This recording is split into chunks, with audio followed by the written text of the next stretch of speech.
You should stop complaining so much about being lonely. Loneliness can sometimes be a blessing. I mean, almost anything can be a blessing under certain circumstances. Finding a deserted island to be marooned on can be a blessing if you're hanging by a piece of wood in the middle of the ocean. So sure, loneliness can be a blessing sometimes, but dozens of psychological and social studies show that humans are social creatures.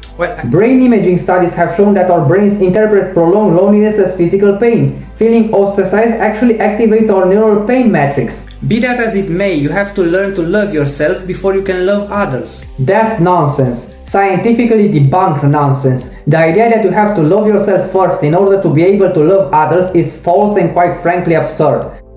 It is based on a psychological myth that ignores the reality of human relationships.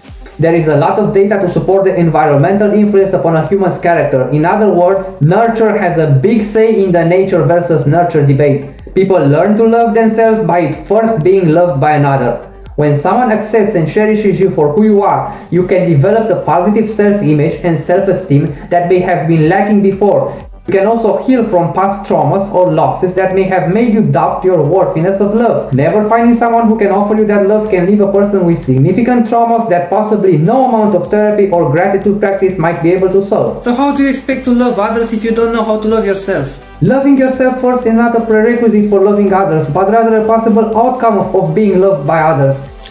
In fact, some people who are overly self-absorbed or narcissistic may have difficulty loving others because they put their own needs and feelings above everyone else's. Loving yourself first does not guarantee you will be able to love others, nor does it prevent you from being hurt or rejected by others. Loving yourself first may make it easier for some people to love others, but it is not the only way or the best way to do so. Well, being miserable won't get you anyone. Misery is not an attractive quality. It's not something women dig.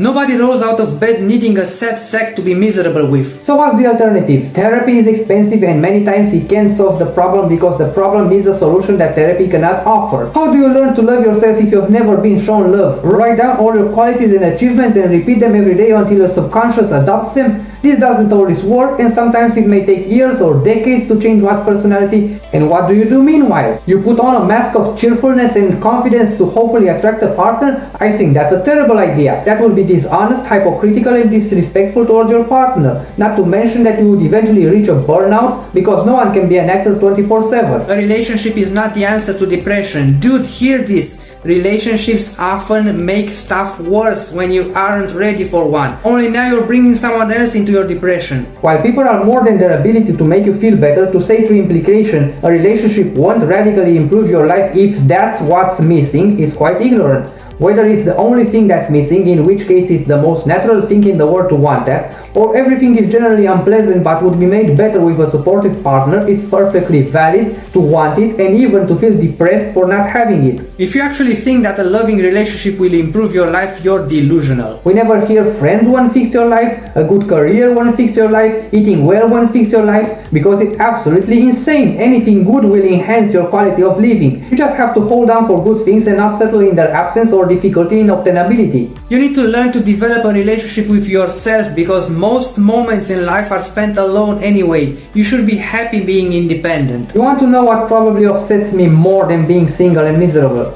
People telling me I should be happy being independent, ignoring how I feel on the matter.